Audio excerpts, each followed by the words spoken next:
La deuda pública de Estados Unidos alcanzó un récord histórico al superar los 40 billones de dólares. ¿Cómo llegó esta economía a este nivel de endeudamiento y qué está haciendo la administración Trump para intentar frenarlo? Además, ¿qué significa esta deuda para la economía, para las empresas y sobre todo para el bolsillo de quienes viven en Estados Unidos? Son interrogantes que planteamos al economista y analista financiero Alberto Bernal. Señor Bernal, gracias por estar con nosotros.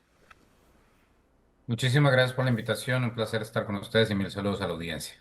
Pues preocupa no solamente el monto de la deuda pública, la forma como ha venido escalando, sino también el costo de financiarla, que es parte también como de este círculo vicioso.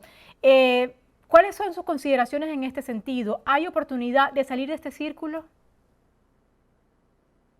Pues a ver, gran pregunta. Yo creo que de lo que acabas de nombrar, el tema que es más preocupante es el costo de endeudamiento. O sea, el incremento que se ha visto en las tasas de interés. Porque si tú tienes 40 billones de dólares de deuda, pero la tasa cupón de esa deuda es el 2% y la economía crece, digamos, 3%, pues entonces la deuda como proporción del PIB no sube. Ujú. Pero si la tasa de interés es 5,25, como es en este momento para los bonos a 30 años, y la economía no crece por encima del 5,25, entonces cada día la participación de la deuda contra el PIB se incrementa. Y esa es la parte complicada. Para que la audiencia me entienda, es como la diferencia entre, por ejemplo, tener una deuda de una hipoteca, que normalmente es una tasa más baja, digamos 5 o 6%, o la deuda con la tarjeta de crédito, que puede ser 18 o 21%. Pagar la tarjeta de crédito con esas tasas de interés es muy difícil. Entonces, por eso es que la tasa de interés es tan relevante y lo que tiene preocupado al mercado en estos días no necesariamente es el nivel total de deuda, sino el costo para refinanciar esa obligación tan grande que tiene Estados Unidos. Ahora se ha anunciado también que va a haber una recompra de deuda, que va a haber una recompra de estos bonos del Tesoro a 10 y a 30 años. Usted mencionaba la tasa de interés de los bonos a 30 años, que ha superado el 5%. Este plan que se está tratando de estructurar, que va a ser anunciado en los próximos días para consolidar, digamos, la situación fiscal del país, ¿qué perspectivas tiene desde su punto de vista? ¿Qué debería hacer, señor Bernal? Pues a ver, es un paso normal que está tomando la administración del presidente Trump. El secretario del Tesoro, Scott Bessent, es un experto en finanzas. Para que la audiencia lo sepa, él viene de Wall Street, una persona muy importante dentro de Wall Street. Entonces, Scott Bessent sabe lo que está haciendo. Ahora, realmente, y para ser sinceros, lo que se quiere hacer en esto con esta recompra de bonos, que en teoría sería de 4.000 millones de dólares en la parte larga de la curva, esto es un tema técnico, pero no importa. Ujú. Digamos que lo importante es que se manda un mensaje que el gobierno está preocupado con las tasas de interés, pero para que la gente me entienda lo que está pasando acá, esto es como si uno está montando en bicicleta, se parte una pierna y llega al hospital y le dan alguna clase de analgésico para que se le disminuya un poco el dolor, pero no están arreglando el problema. El problema es la pierna partida. Entonces, todavía falta que llegue el doctor y que haga la parte difícil del trabajo, que es arreglar el problema subyacente que tiene Estados Unidos. ¿Y cuál es el problema subyacente Ujú. que tiene Estados Unidos? Que recauda muy poco y gasta muchísimo. Para ponerlo otra vez en términos familiares, Ujú. esto es como si uno se ganara 10.000 dólares al mes y se gastara 14.000. Pues eventualmente se va a quebrar porque no hay cuerpo que resista ni gente que le vaya a prestar a uno indefinidamente para mantener una política irresponsable de gasto familiar y en este caso de gasto público. Ahora, ¿cómo llegamos a este nivel de endeudamiento? ¿Cómo la economía llegó hasta acá? ¿Cómo se produce esta ampliación durante los últimos meses o desde el inicio de este periodo fiscal? ¿Qué pasó? No es de este periodo fiscal, viene, ya sabemos, desde hace de tiempo atrás. Durante los últimos 10 años sabemos que se ha duplicado, pero ¿por qué? ¿Por qué se está gastando más de lo que se recibe? Pues porque desafortunadamente así es el mundo y como decimos los colombianos, todo lo gratis sabe mejor. Entonces la gente piensa que todas las cosas son gratis. Entonces la gente pide que la gasolina sea más barata, pide que los alimentos sean más baratos, pide que los impuestos sean más bajos, pide que los peajes sean más baratos, pide todo más barato, que haya más subsidio, que haya más cosas, entonces que las pensiones sean más altas. pues son cosas que pide el votante porque es normal que lo pida, porque todo el mundo, todos, a ver, ¿quién no quiere ser millonario? ¿Quién no quiere tener más dinero? Pero desafortunadamente ahí es donde entramos los economistas. El mundo no es así de fácil. Para gastar hay que ganar. Y la realidad es que Estados Unidos gasta muchísimo más de lo que gana. ¿En qué? En Ujú, pensiones, por ejemplo. El sistema pensional de Estados Unidos está completamente desfinanciado. ¿Por qué? Porque el sistema de pensiones en Estados Unidos funciona con que los jóvenes le pagan a los viejos las pensiones. ¿Cuál es el problema? Que ya no hay jóvenes.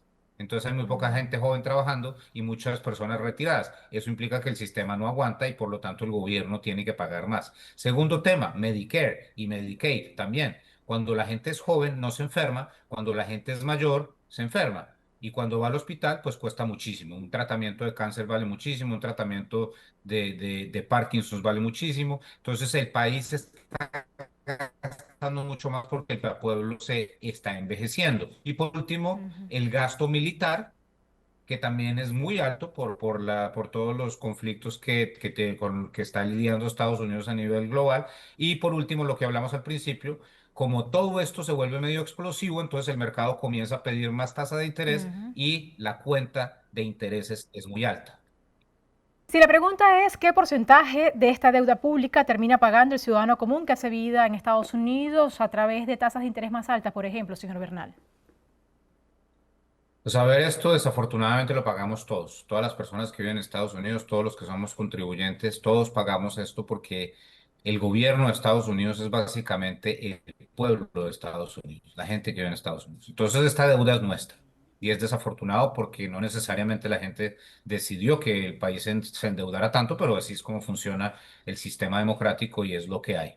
Entonces, ¿qué hay que hacer o cuál es el punto o qué es lo más relevante desde el punto de vista de hoy para el Ujú, efecto en el ciudadano? Yo insisto en que lo más importante es el nivel de tasa de interés. Si queremos ver tasas de interés más bajas para comprar una casa, las hipotecas, queremos ver tasas de interés más bajas para comprar un carro o para hacer un lease de un carro o para comprar una lavadora o una secadora a crédito, la única opción para lograr eso es que el gobierno disminuya su gasto o incremente sus recursos, que el ujú, desbalance fiscal se disminuya. Y eso se tiene que lograr a través de reformas estructurales que son difíciles de aprobar. ¿Por qué? Termino con esto. Porque realmente seamos sinceros, si yo salgo mañana y me lanzo al Senado de Estados Unidos y mi tesis o mi campaña se basa en ser responsable con mis nietos, implicando que tenemos que disminuir el gasto público en las pensiones, ¿sabes cuántos votos voy a recibir yo? Cero. Porque la Ahora, gente adelante, adelante. desafortunadamente no vota así. Ujú. Ahora, ¿cómo lograr mantener el ritmo de crecimiento de la economía mientras se controla el gasto y se trata de reducir el déficit fiscal? Ahí yo creo que hay más oportunidades. Por Ujú, ejemplo, una de las cosas que hay que aceptar y que hay que celebrar, y que yo no entiendo por qué muchas personas en el país ya no están celebrando, es el crecimiento de todo lo que tiene que ver con la industria de la inteligencia artificial. O sea, estoy leyendo muchísimas personas en Estados Unidos que están en contra, por ejemplo, de que se produzcan o que se construyan mainframes o parques tecnológicos, porque dicen que no les gusta o porque gasta mucha energía, etcétera, etcétera. Pues esos parques tecnológicos son el futuro de la economía. Entonces, o nos gusta o no nos gusta, pero si no nos gusta, tenemos que acostumbrarnos a que tenemos que tener un nivel de vida menos positivo, menos ingreso, porque esto genera mucho ingreso, los parques tecnológicos. Entonces, hay que crecer más parques tecnológicos y hay que avanzar en políticas que le hagan la vida mucho más fácil a los emprendedores. ¿Para qué? Para que estos emprendedores puedan contratar más gente. Y entre más gente puedan contratar, entre más salarios puedan pagar, entre más dinero ganen estos emprendedores, que implica que sus empresas son más rentables, mejor para la economía y la economía crece más. Entonces, eso es la forma lógica, más limpia, menos complicada de arreglar el problema fiscal, que es crecer la economía más. Pero todo esto es muy fácil decirlo, aprobarlo es más complicado, porque mucha gente está totalmente en contra de lo que acabo de decir yo, porque mm. mucha gente piensa que el sector privado es el enemigo, no el amigo.